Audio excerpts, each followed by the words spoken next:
Good morning student. क्षितिज के काव्यखंड पाठ 11 में सवैये को पढ़ाने जा रही हूँ और इस सवैये के कवि हैं रसखान जी। सबसे पहले हम कवि परिचय पढ़ेंगे। जीवन परिचय। कृष्ण भक्ति धारा के कवि रसखान का जन्म सन 1548 ईस्वी में दिल्ली के निकट हुआ था। उनका मूल नाम सैयद इब्राहिम था। मुसलमान होने पर भी उनकी कृष्ण में गहरी आस्था थी। उनकी कृष्ण भक्ति से प्रभावित होकर गोस्वामी विट्ठल दास ने उनको शिष्य बना लिया। कहा जाता है कि श्रीनाथ के मंदिर में उनको श्री कृष्ण की साक्षात दर्शन हुए। तब से वे ब्रजभूमि में ही बस गए। उनकी मृत्यु सन 1628 ईस्वी के आसपास हुई। रचना परिचय। उनकी 2 रचनाएं प्राप्त है। प्रेम वाटिका सुजान रसखान। उनकी रचनाओं का संग्रह रसखान रचनावली नाम से प्रसिद्ध है। साहित्यिक विशेषताएं। कृष्ण के प्रति अगाध श्रद्धा रखने वाले रसखान ने कृष्ण भक्ति को अपने काव्य का विषय बनाया है। वे कृष्ण से संबंधित प्रत्येक वस्तु, चाहे वो जड़ हो या चेतन, सब पर मुग्ध थे। उनके काव्य में समुच्च ब्रजभूमि के प्रति अनुराग प्रकट हुआ है। उनका कृष्ण के प्रति प्रेम पवित्र, निश्चल और निस्वार्थ है, जिसमें उनकी तन्मयता, भक्ति, भावुकता और तल्लीनता दर्शनीय है। भाषा शैली। रसखान ने ब्रज भाषा में काव्य रचना की, जिसमें सरलता, सरसता तथा मधुरता का गुण विद्यमान है। भाषा में मुहावरों के प्रयोग के कारण मधुरता बढ़ जाती है। वे दोहा, कविता और सवैया तीनों छंदों पर अधिकार रखते हैं, पर उनके सवैये अद्वितीय है। उन्हें देखकर रसखान को रस की खान कहने में कोई अतिशयोक्ति नहीं होगी। कविता के बारे में मैं बता दूं। रसखान द्वारा रचित सवैयों में कृष्ण और उनकी लीला भूमि वृंदावन को प्रत्येक वस्तु के प्रति लगाव प्रकट हुआ है। कवि श्री कृष्ण के काले कंबल पर तीनों लोकों का सुख न्यौछावर करने को तैयार है। तीसरे सवैये में कृष्ण के रूप सौंदर्य पर मुग्ध गोपियां स्वयं कृष्ण का रूप धारण करना चाहती है और चौथे सवैये में कृष्ण की बांसुरी की धुन की मादकता तथा गोपियों की विवस्था का सजीव चित्रण हुआ है। पहला पद देखिए। मानुष हो तो वही रसखानी, बसो ब्रज गोकुल गांव के ग्वारन। जो पशु हो तो कहाँ बसे, मेरो चरो नित नंद के धेनु मझारन। पाहन हो तो वही रसखानी,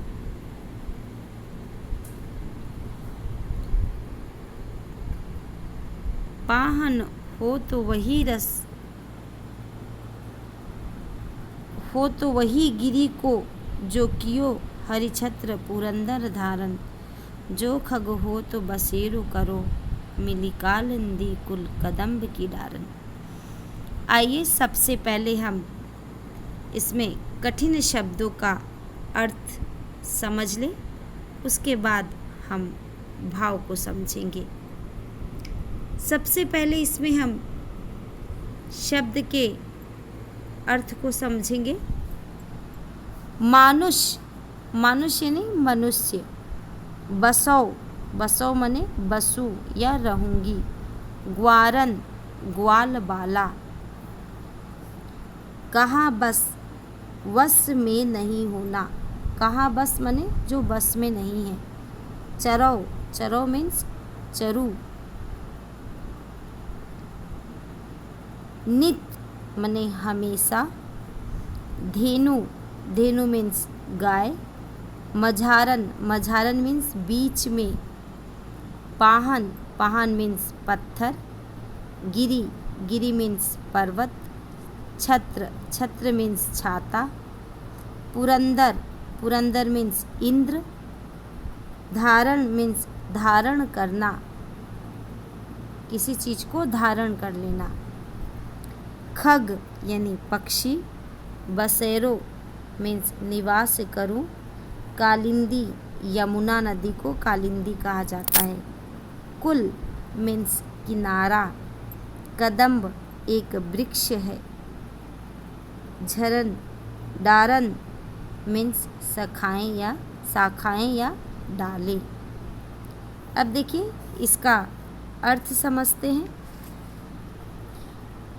रसखान जी श्री कृष्ण के प्रेम में पूरी तरह से निपुण हो चुके हैं। वो श्री कृष्ण को ही अपना आराध्य मानते हैं और उन्हीं के सानिध्य में अपने जीवन को बिताना चाहते हैं। वो श्री कृष्ण के परम भक्त हैं। अब रसखान कहते हैं कि अगर वो श्री कृष्ण से प्रार्थना करते हुए कहते हैं कि यदि मेरा जन्म हो, श्री कृष्ण की लीला भूमि ब्रज के प्रति अपना लगाव प्रकट करते हैं और लगाव प्रकट करते हुए कभी कहते हैं कि अगले जन्म में यदि मैं मनुष्य बनूं तो गोकुल गांव के ग्वाल बालों के बीच ही निवास करूं, और यदि वह पशु बने जिसमें मेरा कोई जोर बस नहीं है, क्योंकि जन्म जन्म ये हर जन्म ईश्वर के हाथ में है, फिर भी मैं नंद बाबा के गायों के बीच चरूं। चरूं मने चरना।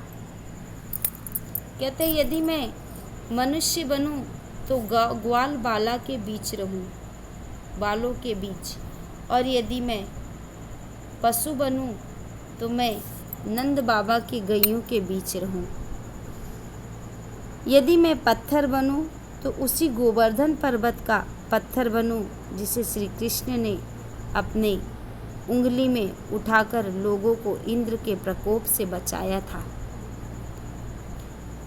और अंत में कहते यदि मैं पक्षी बनूं तो उसी कदम्ब के पेड़ पर बसेरा करूं,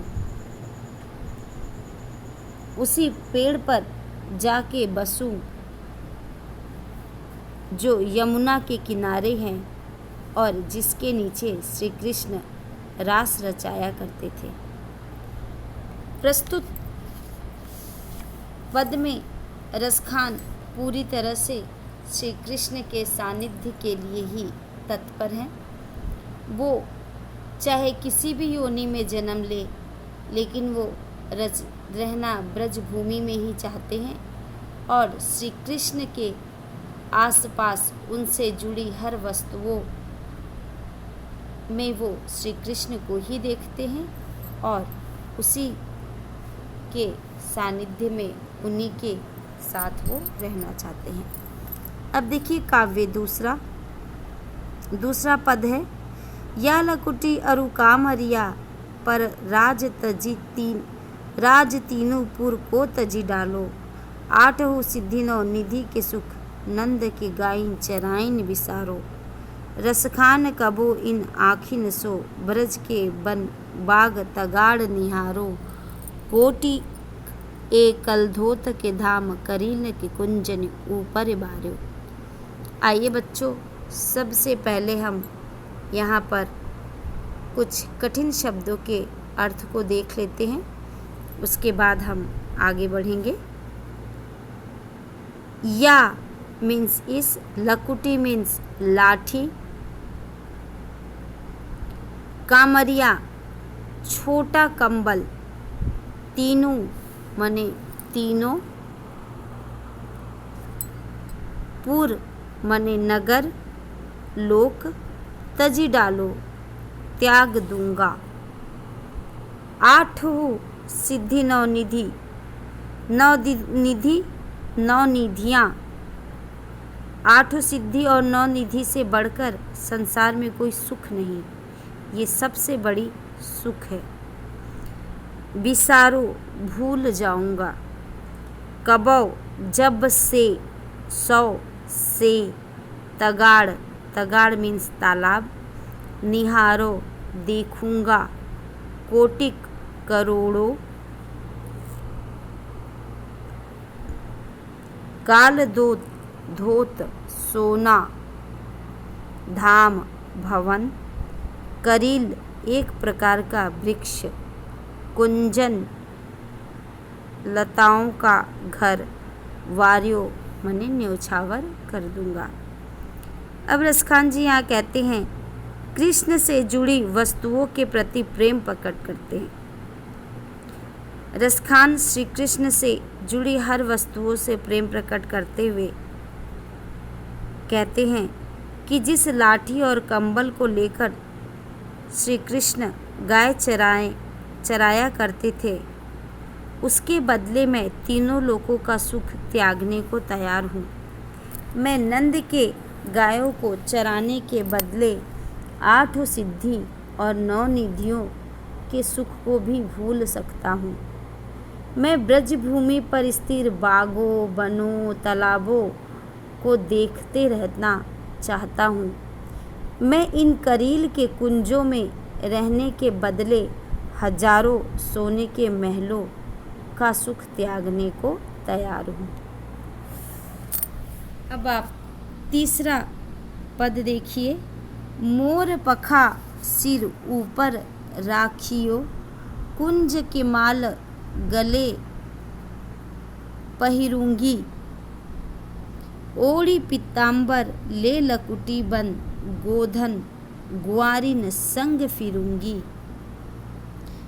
भावतो बोही मेरो रस खानी, सो तेरे कहे सब स्वांग करूंगी। या मुरली मुरलीधर की, अधरान धरी अधरान धरूंगी। अब यहाँ पर देखिए, सबसे पहले हम कुछ कठिन शब्दों के अर्थ को समझ लेते हैं। मोर पखा, मोर के पंखों से बना हुआ मुकुट। राखी हो, रखूंगी। गूंज, एक जंगली पौधे का छोटा सा फल। गरे, गले में। पहिरूंगी, पहनूंगी। पीताम्बर, पीला वस्त्र। गोधन, गाय रूपी धन। ग्वारिन, ग्वालिन, ग्वालबाला। फिरूंगी, फिरौंगी का फिरूंगी, घूमना।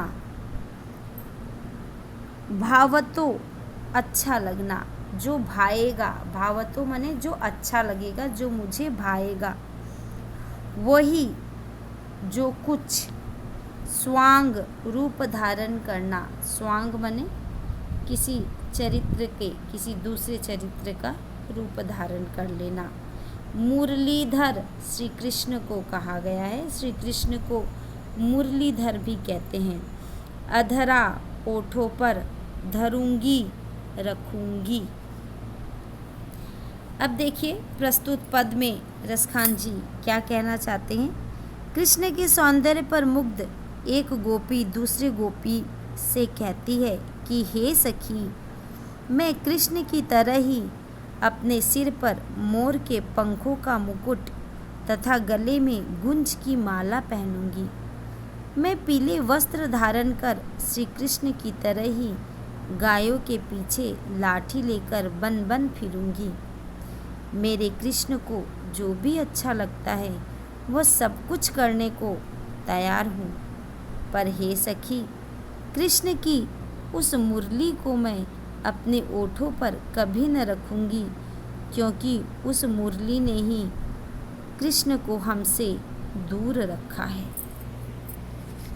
अब देखिए अंतिम और चौथा पद। कान्ही दे अंगुरी रहिबो जब ही मुरली धुन मंद बजे हैं। मोहिनी तानन सो रस खानी, अठा चढ़ी गोधन गहो तो गहे, गहे तो गहे।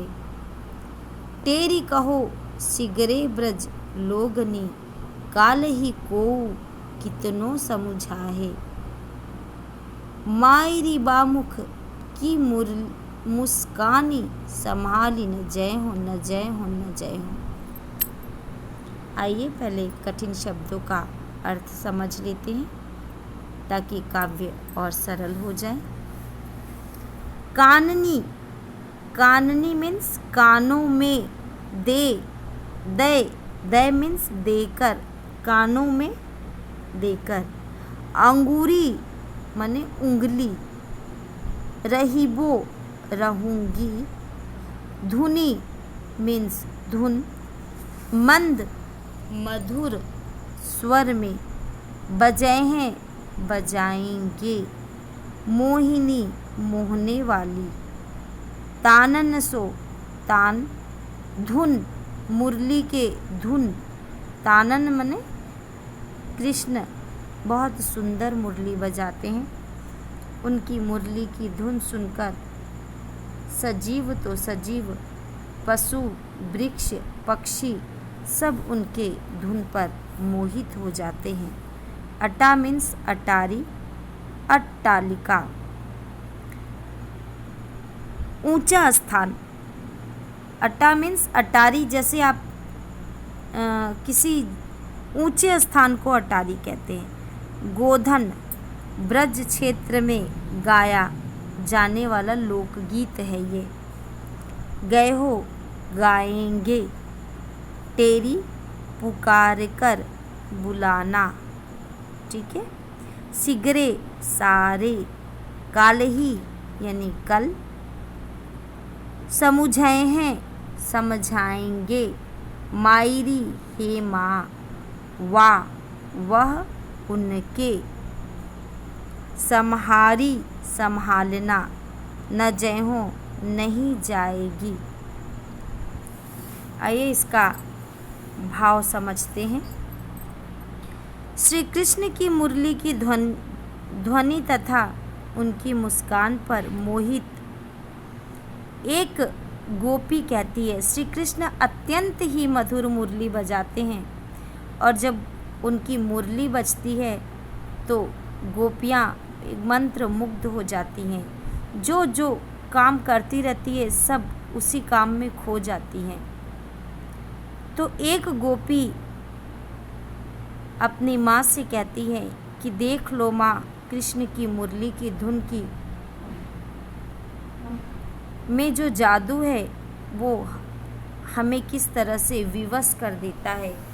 वो माँ से शिकायत करते हुए कहती है कि श्री कृष्ण की मुरली की ध्वनि तथा उनकी मुस्कान पर मोहित हो जाती है वह गोपी और कहती है, जब श्री कृष्ण मधुर स्वर में मुरली बजाएंगे तब मैं अपने कानों में उंगली डाल लूँगी ताकि मैं उसे सुन न सकूं। ऊंची ऊंची अट्टालिकाओं पर, अट्टालिकाओं मतलब जानते, जैसे आप देखेंगे गांव में जगह जगह बांस का बना करके छज्जे टाइप में बना देते हैं और उसके ऊपर लोग रहते हैं ताकि रात में कोई जंगली जानवर उनके खेतों को न चरे। इस तरह से अट्टालिकाएं बना दी जाती हैं, उसे अट्टालिका कहते हैं। ऊपर चढ़कर श्री कृष्ण गोधन गाते हैं तो गाते रहे, मैं उससे बेअसर रहूँगी। मैं ब्रज के लोगों से चिल्लाकर कहना चाहती हूँ कि कल को मुझे कोई कितना भी समझाए पर श्री कृष्ण की एक मुस्कान पर मैं अपने बस में नहीं रह सकूँगी। यहाँ गोपी श्री कृष्ण के मुस्कान का वर्णन कर रही है। कहती है श्री कृष्ण का मुस्कान इतना सुंदर है, इतना सुंदर है कि वह छवि जब आँखों के सामने आ जाता है तो कोई भी इंसान अपने बस में नहीं रह जाता। और यही स्थिति मेरी भी है। यानी गोपी कहती है कि मैं श्री कृष्ण की मुरली की धुन से बचने की हर संभव प्रयास करूँगी, लेकिन माँ मैं फिर भी बता देती हूँ, गांव वालों को मैं बता देती हूँ कि मैं कुछ भी कर लूँ, जब श्री कृष्ण की मुस्कुराता हुआ चेहरा मेरे सामने आ जाता है तो मैं अपने आप को बस में नहीं रख सकूँगी। मुझ पर उस मुस्कान का जादू अवश्य चलेगा। Thank you.